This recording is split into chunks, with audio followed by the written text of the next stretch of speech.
कहते हैं एक बादशाह अपनी जिंदगी के आखिरी दिनों में था। एक दिन उसने एक अजीब ऐलान करवाया, जो शख्स मेरी वफात के बाद एक रात मेरी कब्र में गुजारेगा, मेरी पूरी सल्तनत उसी की होगी। पूरे मुल्क में खामोशी छा गई। बादशाह सब चाहते थे, मगर कब्र में एक रात गुजारने की हिम्मत किसी में न हुई। आखिरकार एक गरीब कुम्हार आगे आया। उसके पास सिर्फ एक गधा था। उसने सोचा, मेरे पास खोने को है ही क्या।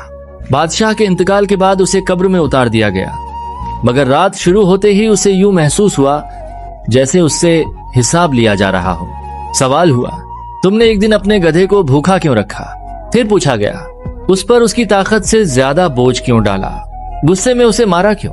वह हैरान रह गया। उसे कभी ख्याल भी ना आया था कि एक बेजुबान जानवर के बारे में भी इतनी बारीक जवाबदेही हो सकती है।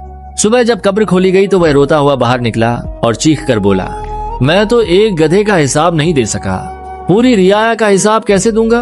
यह एक हिकायती किस्सा है, मगर इसका पैगाम बहुत गहरा है। कुरान मजीद में अल्लाह ताला फरमाता है, जिसने जर्रा बराबर नेकी की होगी वह उसे देख लेगा, और जिसने जर्रा बराबर बुराई की होगी वह भी उसे देख लेगा।